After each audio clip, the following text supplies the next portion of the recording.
Hello my dear students, कैसे हैं आप लोग। उम्मीद करता हूं मस्त होंगे। आपकी पढ़ाई एकदम से भैया मस्त चल रही होगी। जैसा कि आपको पता है, बोर्ड पर आप देख रहे होंगे।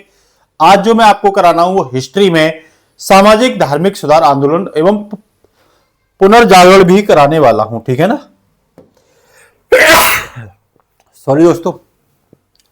तो पूरा मतलब बताएंगे ये पुनर्जागरण क्या था, साथ ही साथ आपको ये बताएंगे भारत में उस समय सामाजिक बुराइयां किस तरीके से विद्यमान थी, साथ ही साथ धार्मिक बुराइयां भी कैसे समाज में पली हुई थी। जहां एक और आपको ऊंच नीच जैसी, निम्न वर्ग उच्च वर्ग जैसी बुराइयां देखने को मिलेंगी, वहीं स्त्री और पुरुष पुरुष प्रधान समाज देखने को मिलेगा। साथ ही साथ पर्दा प्रथा मिलेगी, कन्या विवाह मिलेगा, बाल विवाह जिसे कहते हैं हम, कन्या वध देखने को मिलेगा, सती सिस्टम, सती प्रथा जैसी बुराइयां देखने को मिलेंगी। महिलाओं को शिक्षा में बहुत ज्यादा अधिकार नहीं था। ये अशिक्षा की कुरीतियां समाज में उस समय क्या मिलेंगी, विद्यमान मिलेंगी। आप यूं कह सकते हो कि उस समय का समाज पाखंडवाद और परंपराओं से इस तरीके से लिप्त था कि उनको इंसानियत तो दिखाई ही नहीं देती थी। समाज में सब कुछ था, बस एक एब्सेंट था, वो था भाई क्या, इंसानियत। इंसानियत उस समय के समाज में नहीं थी। तो किस तरीके से विभिन्न विद्वान बौद्धिक लोग, जिन्होंने भारतीय शिक्षा, वेदों की शिक्षा, संस्कृत पश्चिमी देशों से शिक्षा ला करके उन सबके बीच सामंजस्य बैठा करके भारत से इन कुरीतियों को दूर करने का क्या किया, प्रयास किया। जिसमें सबसे अग्रसर जो माना जाता है वो कई लोग माने जाते हैं, जैसे सावित्रीबाई फुले स्त्रियों की शिक्षा को लेकर के, ज्योतिबा फुले, सावित्रीबाई फुले की एक फ्रेंड जो मुस्लिम थी। सबसे महत्वपूर्ण जो भारतीय पुनर्जागरण के अग्रदूत माने जाते हैं राजा राम मोहन राय। तो इन सब के बारे में हम क्या करेंगे, डिस्कशन करेंगे। आप लोग मेरे साथ बने रहिएगा, बहुत इंटरेस्टिंग क्लास होने वाली है। अगर क्लास लास्ट में अच्छी लगती है तो निश्चित रूप से आप क्लास को सब्सक्राइब, शेयर और कमेंट करना और लाइक करना बिल्कुल भी मत भूलिएगा। तो चलते हैं बिना कुछ टाइम वेस्ट किए हुए। सबसे पहले आपसे यही पूछा गया है कि ये भारतीय पुनर्जागरण का मतलब क्या था। क्या ये भारत में कोई घटना इस तरह की घटित हुई है? तो आप कहोगे जी हाँ बिल्कुल। आधुनिक भारतीय इतिहास की बात करूं तो भारतीय पुनर्जागरण एक महत्वपूर्ण घटना है, जिसमें भारतीयों को आत्मनिरीक्षण मतलब खुद से सेल्फ इंस्पेक्शन करने की बात की गई है। इसके लिए विवश किया गया है। कह रहा आंदोलन तार्किकता और मानवतावाद पर थे। जिस समय भारत में पुनर्जागरण आया उस समय आंदोलन बौद्धिक थे, मानवतावाद थे, तार्किक थे, रीजनेबल थे। आप कह सकते हो कि जो बुराइयां थी, जो पाखंडवाद था, उसको दूर करने के लिए पुनर्जागरण लाना अत्यंत उस समय समाज में आवश्यक था। 18वीं सदी की अगर मैं बात करूं तो उस समय का समाज पूरे तरीके से अंधविश्वासों की जाल में जकड़ा हुआ था, जिसमें सती सिस्टम था समाज में, जिसमें कन्या वध था, कन्या विवाह था, विधवा व्यवस्था थी, पर्दा प्रथा था उस समय, अशिक्षा जैसी कुरीतियां थी उस समय, बाल विवाह था। साथ ही साथ समाज में कठोर जाति प्रथा भी विद्यमान थी, जहां अनटचेबिलिटी, डिस्क्रिमिनेशन मतलब छुआछूत जैसी, निम्न वर्ग और उच्च वर्ग जैसी बातें भी समाज में उस समय क्या थी, विभक्त थी। कह सकते हो समाज जो था उस समय कुरीतियों की, अंधविश्वासों की चरम सीमा पर था। कह सकते हो समाज में सब कुछ था, लेकिन समाज में तार्किकता नहीं थी, समाज में मानवतावाद नहीं था, समाज में इंसानियत नहीं थी, समाज में रैशनैलिटी नहीं थी, समाज में शिक्षा नहीं थी। इसके अलावा पाखंडवाद, अंधविश्वास, परंपराएं, कुरीतियां, सामाजिक धार्मिक कुरीतियां ये मौजूद थी समाज में। कह रहा पुनर्जागरण के कारण क्या रहे हैं, क्यों भारत में पुनर्जागरण आया, क्यों भारत में सोए हुए लोग जिन्हें यह नहीं पता था कि सामाजिक बुराइयों को दूर करके एक विकसित समाज, एक तार्किक समाज, एक पुनर्जागृत समाज बनाना है, उसके पीछे का कारण क्या था। सबसे मुख्य कारण था ईसाई धर्म का प्रचार प्रसार। 1813 के चार्टर एक्ट में ईसाई मिशनरियों को भारत में धर्म के प्रचार प्रसार की पूरी तरीके से क्या मिल गई थी, अनुमति मिल गई थी, जिसने निम्न वर्ग के हिंदुओं का धर्मांतर बड़े स्तर पर कराया। और इसमें यह भी पूछा जाता है कि भाई निम्न वर्ग के हिंदुओं का ही धर्मांतर क्यों हुआ? इसलिए हुआ कि निम्न वर्ग के हिंदू जो थे वो खुद परेशान थे उच्च वर्ग से। उच्च वर्गों द्वारा उनका बड़े स्तर पर शोषण किया जाता था समाज में। यह मौजूद था उस समय कि निम्न जाति के लोग अपने कंधे के पीछे कांटे वाली लकड़ी लगा करके आएंगे और सामने ढोल लाएंगे और 12 बजे के करीब आएंगे। किसको उठाने के लिए? मरी हुई मवेशियों को उठाने के लिए। 12 बजे ही क्यों आएंगे? कि उनकी परछाई उच्च वर्ग के व्यक्ति पर ना पड़ जाए। वो भी क्या थी? गुनाह थी। ढोल इसीलिए बजाएंगे कि पता चल जाए लोगों को, जिससे वो अपने घर में छिप जाएं। और पीछे कांटे की लकड़ियां इसलिए लाएंगे, वो पीछे पीछे क्या हो जाए, उसके पद चिन्ह वो भी दिखाई नहीं देनी चाहिए, वो भी उससे क्या हो जानी चाहिए, बिटल जानी चाहिए। इस तरह का समाज था, इस तरह की चरम सीमा पर उस समय का समाज था। तो पहला कारण तो यह था कि 1813 के एक्ट ने बड़े स्तर पर ईसाई मिशनरियों को भारत में प्रचार प्रसार की अनुमति दे दी। ठीक है। दूसरा था पाश्चात्य शिक्षा। कह रहा है वेस्टर्नाइजेशन, जो पाश्चात्यकरण था, यह भारत में शुरू हुआ। अंग्रेजी शिक्षा भारत में शुरू हुई, पाश्चात्य विचारधारा भारत में शुरू हुई, जिसकी वजह से भारतीय लोग जागरूक हुए। साथ ही साथ मध्यम वर्ग का उदय हुआ। ये वो वर्ग था जो कलकत्ता, मद्रास और बंबई में एक बौद्धिक लोग, जो सुधारक लोग थे, समाज सुधारक लोग थे, उनका एक वर्ग था। जो पश्चिमी देशों से शिक्षा लेने वाले, वेदों की अच्छी शिक्षा लेने वाले इंटेलेक्चुअल पर्सन थे ये लोग। तो ये तीन कारण रहे हैं इस वजह से पुनर्जागरण। तो इन्होंने भारत से ये बुराइयों को दूर करने का प्रयास किया, जिनमें सबसे मुख्य नाम जो आता है वो राजा राम मोहन राय का आता है। हर लोग इस नाम को जानते हैं। इनको आधुनिक भारत के पिता भी कहा जाता है, ये ध्यान रखना। और भारत के रेनेसां नव जागरण का या पुनर्जागरण का अग्रदूत भी कहा जाता है। इनको सुधार आंदोलनों का प्रवर्तक कहा जाता है। आधुनिक भारत का महान नेता कहा जाता है। जन्म की अगर पूछे तो कह देना 22 मई 1772 को राधानगर बंगाल के क्षेत्र में इनका क्या हुआ था भैया? जन्म हुआ था। ठीक है। साथ ही साथ अगर इनके कैरियर की बात करूं तो 1803 से 14 तक ईस्ट इंडिया कंपनी में निजी दीवान के रूप में काम किया इन्होंने। 1814 में इस्तीफा देकर के सामाजिक कार्यों में क्या हो गए, ये समर्पित हो गए। जब इनको ये पता चला कि अंग्रेजों के द्वारा या अन्य शक्तियों के द्वारा भारत की जो सामाजिक धार्मिक जो प्लेटफॉर्म में जो ढांचा है वो बुरी तरीके से क्या कर दिया, इन लोगों ने झकझोर दिया। और खुद भारत के ही लोगों द्वारा, जो उच्च वर्ग के लोग थे, उन्होंने बड़े स्तर पर निम्न वर्ग के लोगों का शोषण किया है और अंधविश्वास और पाखंडवाद की बुराइयों से क्या कर दिया, जाल बिछा दिया है। इनके कुछ प्रमुख रचनाएं भी हैं, जैसे तुहफत उल मुहिद्दीन, इसमें मूर्ति पूजा का विरोध किया है, एक ईश्वरवाद का क्या किया है, एक ही ईश्वर पर विश्वास करने का इन्होंने क्या किया है, समर्थन किया है। तो पूछ लेता है क्या राजा राम मोहन राय ने मूर्ति पूजा का, पत्थर पूजा का विरोध किया? तो आप सीधा सीधा बोलोगे इन्होंने पत्थर पूजा का विरोध किया, क्योंकि इंटेलेक्चुअल पढ़े लिखे इंसान थे। इनको अच्छी तरह पता थी कि अगर पत्थर पूजे से राम मिल जाते हैं या भगवान मिल जाते हैं तो भैया मैं क्या पूजूंगा, पहाड़ पूज लूंगा, जिससे कि सभी भगवान मेरे पास ही आ जाएंगे। इनको पूरा ज्ञान था। दूसरी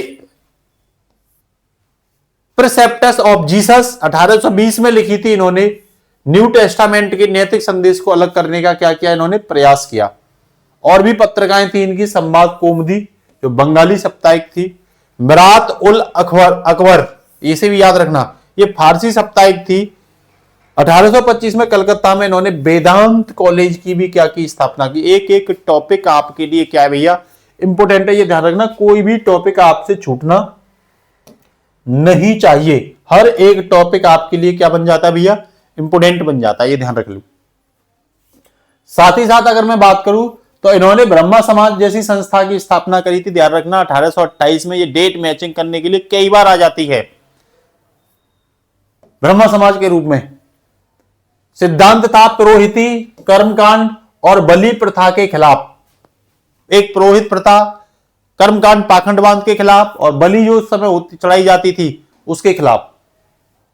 यह प्रार्थना, ध्यान और शास्त्रों को पढ़ने पर क्या देते थे, अपना पूरा ध्यान प्रार्थना पर, ध्यान पर, शास्त्रों पर केंद्रित किए हुए थे। पता था ना, इंटेलेक्चुअल पर्सन इन्हीं के माध्यम से बनेगा। महत्व क्या था? कह रहे ये आधुनिक भारत में पहला बौद्धिक सुधार आंदोलन था। फर्स्ट इंटेलेक्चुअल रिफॉर्म मूवमेंट अगर आपसे पूछे तो कह देना ब्रह्मा समाज। किसके द्वारा स्थापित किया गया? तो राजा राम मोहन राय के द्वारा। इसके साथ ही अगर मैं आगे बात करूं तो इनकी कुछ महान उपलब्धियां हैं जो अंतिम समय की हैं। इन्होंने 1829 में राजाराम मोहन राय ने लॉर्ड विलियम बेंटिंग के प्रयास से, जो उस समय गवर्नर जनरल था,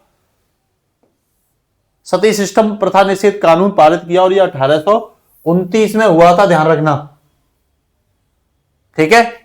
राजा की उपाधि किसने दी? 1830 में मुगल सम्राट अकबर द्वितीय ने इन्हें इंग्लैंड भेजा था अपनी पेंशन मंजूर कराने के लिए, तो तब इनको राजा की उपाधि थी।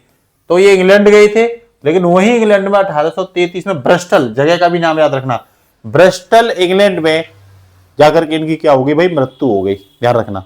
तो सती प्रथा का अंत किसने करवाया? राजाराम मोहन राय ने। क्यों करवाया? कि जब ये बाहर थे तो इनके भाई एक्सपायर हो गए थे, तो इनकी भाभी को जबरदस्ती जला दिया गया था। जब वापस आए, ऐसा माना जाता है कि जब ये वापस आए थे तो इनकी भाभी अध जली थी और सिसक रही थी।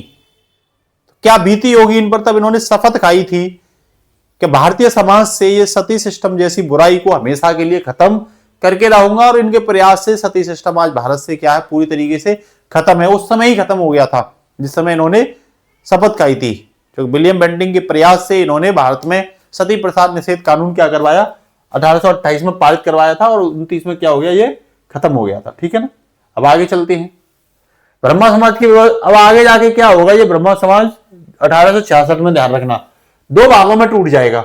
1866 में इसका विभाजन हो जाएगा, स्प्लिट इन 1866। एक तो आदि ब्रह्मा समाज बनेगा। एक एक पॉइंट याद रख लेना, ये एग्जाम में पूछा जाता है, उस समय बहुत कंफ्यूज होते हैं। जिसका नेतृत्व कर रहे थे देवेंद्रनाथ टैगोर। ठीक है। दूसरी बात, आप ये बताओगे देवेंद्रनाथ टैगोर के भाई कौन थे? ये क्वेश्चन आपके लिए है। ठीक है। और एक भारतीय ब्रह्मा समाज थी जिसका नेतृत्व कर रहे थे केशव चंद्र सेन, और इसी के अंतर्गत एक और थी साधारण ब्रह्मा समाज जिसका नेतृत्व कर रहे थे आनंद मोहन बोस। कौन कर रहे थे? आनंद मोहन बोस। तो ये 1866 में अलग अलग मतलब विचारधाराओं में टकराव होने की वजह से अलग अलग विभाजित हुई। वहीं अगर मैं बात करूं आपसे, एक व्यक्ति और हैं, ईश्वर चंद्र विद्यासागर। जन्म 26 सितंबर 1820 में पश्चिम बंगाल में हुआ था। इनका मूल नाम था ईश्वर चंद्र बंदोपाध्याय। उपाधि 1839 में संस्कृत और दर्शन में इनको क्या थी? निपुणता प्राप्त थी, इसीलिए इनको विद्यासागर की क्या दी गई?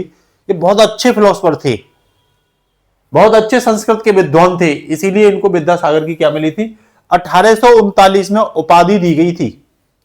ठीक है भैया। कह रहा 21 वर्ष की आयु में तो फोर्ट विलियम कॉलेज में कृषि विभाग संस्कृत विभाग के क्या बन गए? प्रमुख बन गए, मात्र 21 साल की एज में।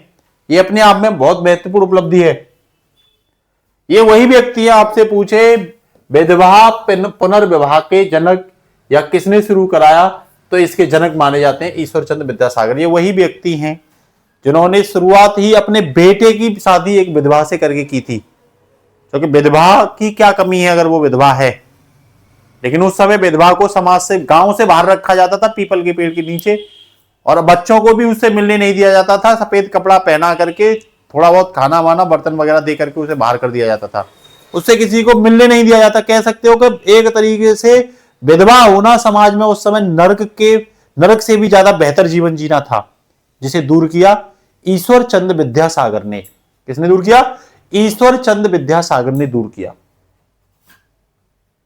कह रहा इन्हीं के प्रयासों से 1856 में विधवा पुनर्विवाह, इस तारीख को याद रखना आप लोग। इस तारीख को क्या रखोगे? याद रखोगे। कह रहा व्यक्तिगत प्रयास इन्होंने 1856 से 60 के मध्य किया, और 25 विधवाओं का उस समय के अंतराल में क्या करवाया?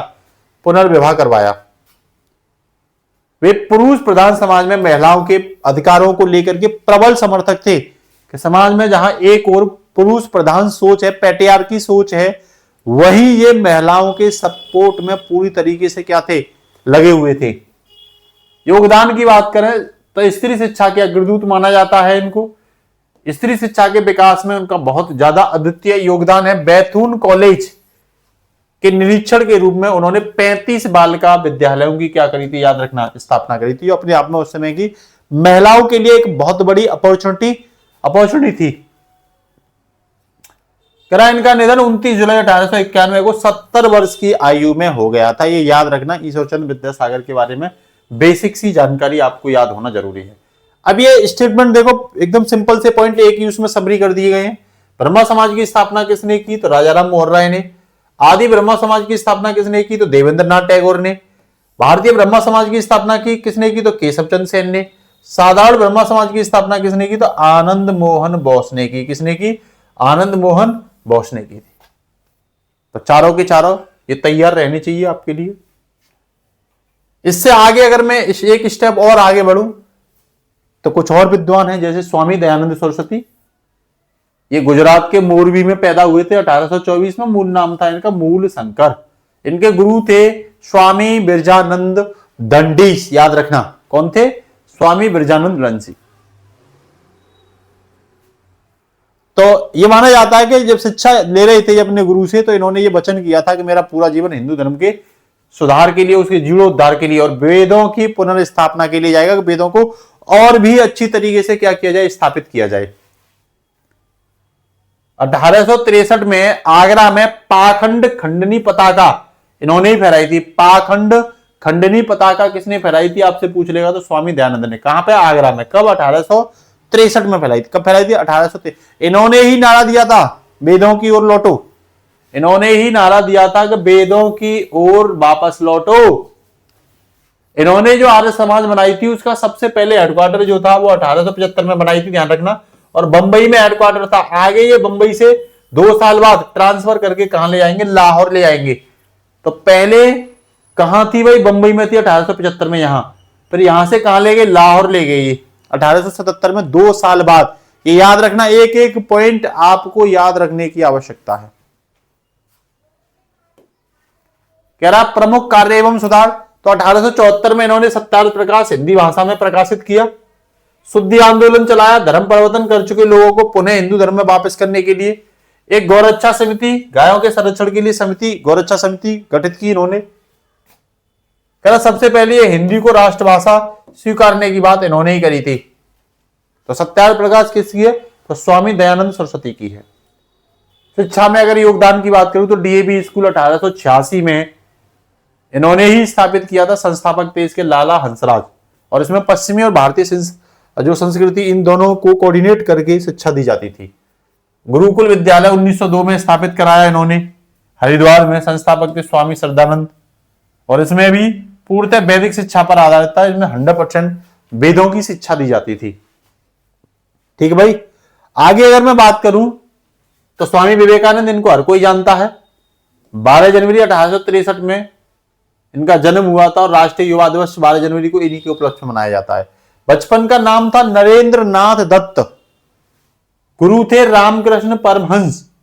और 1893 में खेतड़ी के महाराज अजीत सिंह के अनुरोध पर इनको विवेकानंद कहा गया। नरेंद्र नाथ दत्त को किसके, अजीत सिंह के अनुरोध पर क्या कहा गया, विवेकानंद। क्योंकि विवेक के बहुत धनी थे, बहुत शांति स्वभाव के व्यक्ति थे, बहुत तर्कशील थे, बौद्धिक थे। कह रहा विश्व धर्म सम्मेलन की बात करूं तो शिकागो में 1893 में पूछ लेता ये कई बार आईएएस में भी पूछा गया, पीसीएस में भी, छोटे छोटे एग्जाम में तो कितनी बार पूछ लिया। इन्होंने विश्व को वेदांत और योग से परिचित कराया था 1893 में। कहां पे, अमेरिका के शिकागो में, विश्व धर्म सम्मेलन में।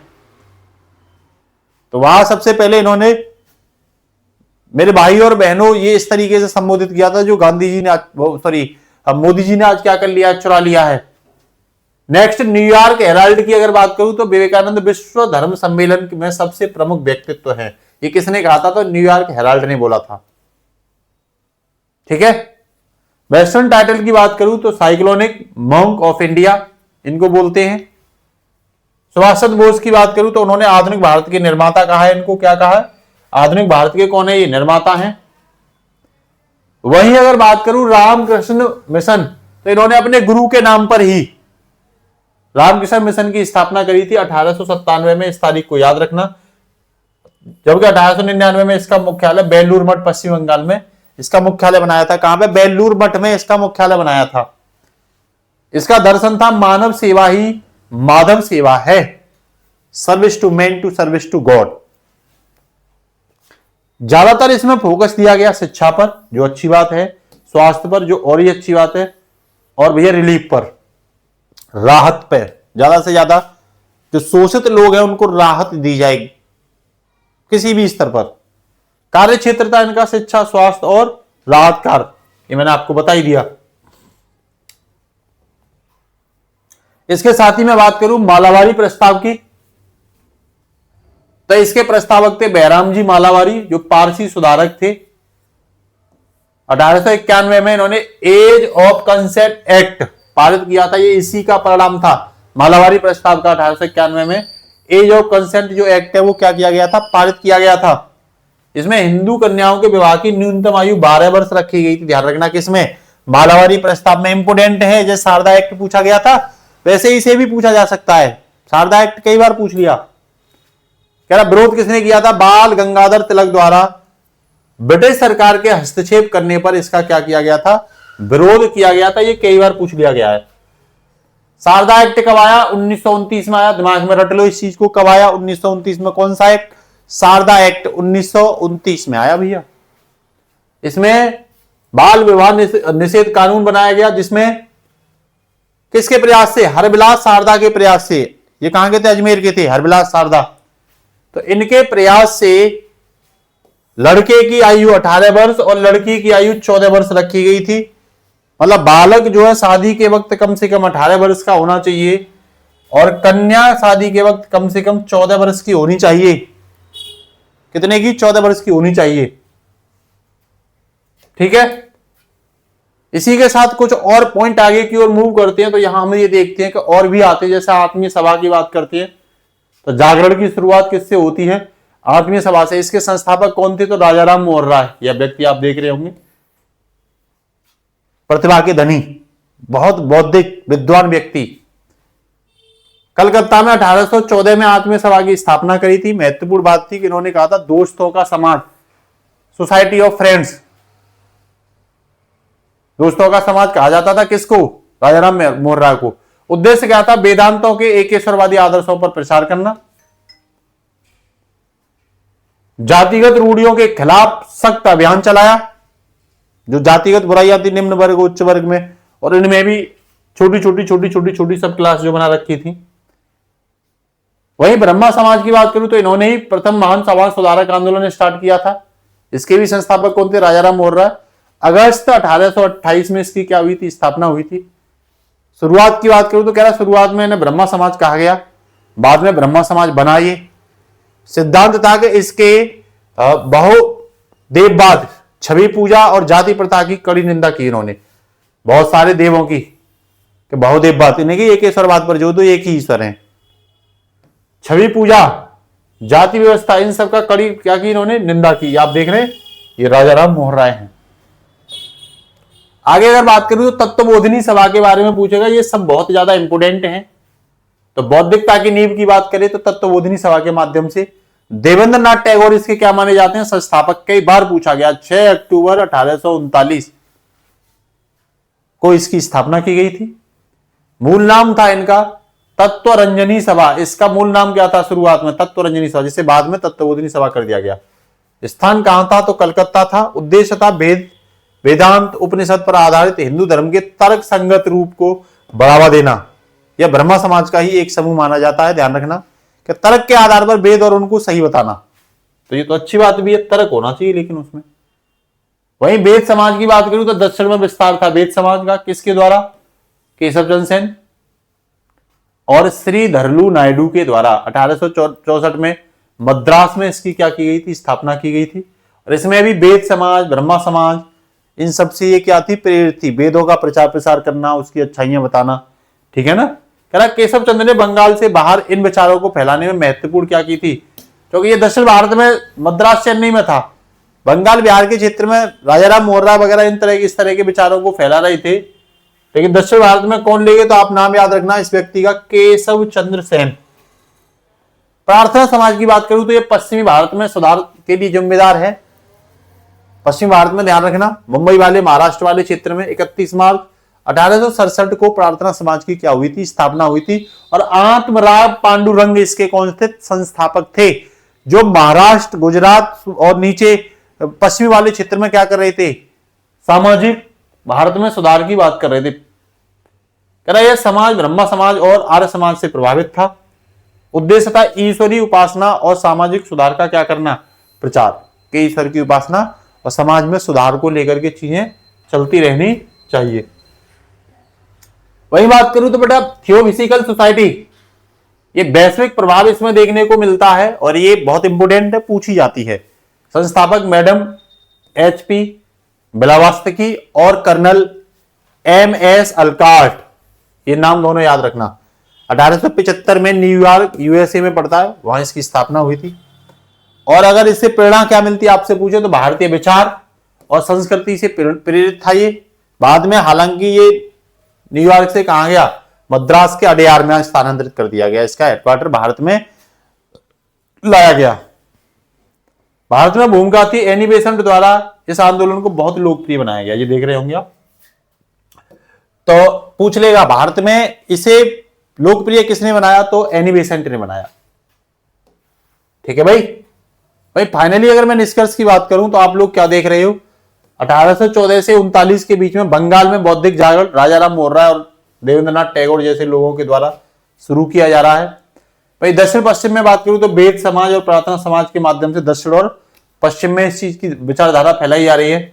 और ग्लोबली स्तर पर अगर मैं बात करूं तो थियोफिजिकल सोसाइटी द्वारा 1875 के करीब में। दक्षिण पश्चिम में ये कब आया, 64 से 67। तो शुरुआत कहां से हुई, बंगाल के क्षेत्र में, फिर कहां आया, दक्षिण भारत में और पश्चिम भारत में, और फिर ग्लोबली स्तर पर क्या हुआ, इसका प्रचार प्रसार हुआ कि सामाजिक सुधार किस तरीके से होना चाहिए। कह रहा है आंदोलन ने केवल धर्म ही नहीं सुधारा बल्कि भारत के स्वतंत्रता संग्राम की सामाजिक नींव रखी थी। ध्यान रखना कौन सी नींव रखी थी, तो सामाजिक नींव रखी थी। तो इस लेक्चर में इतना ही है। अगले लेक्चर में आप देख ही रहे होंगे, हम पढ़ाएंगे आपको ब्रिटिश भारत का विकास, गवर्नर जनरल वगैरह आएंगे, और लॉर्ड डलहौजी का युग, किस तरीके से लॉर्ड डलहौजी ने भारत में अपनी ब्रिटिश सत्ता को मजबूत बनाने के लिए, साम्राज्य क्षेत्र को बढ़ावा देने के लिए क्या क्या कार्य किए,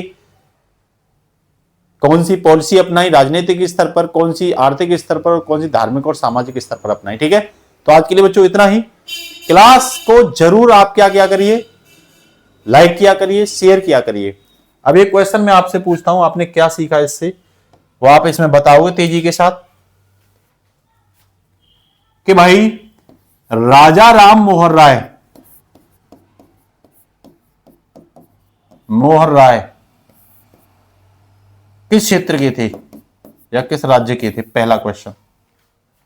दूसरा आप ये बताओगे तत्वबोधिनी सभा के संस्थापक कौन थे, ये भी आप बताओगे भाई तत्वबोधिनी जो सभा है इसके संस्थापक कौन थे। और ये बताओगे आप अडयार में किसका कार्यालय, हेडक्वार्टर बनाया गया। अडयार से पहले इसका हेडक्वार्टर कहां था। ये तीनों क्वेश्चन के आंसर मैं देखूंगा हर बच्चे के, तो आप लोग आंसर जरूर दिया करिए। आज के लिए इतना ही, नमस्कार, ऑल द बेस्ट, भारत माता की जय।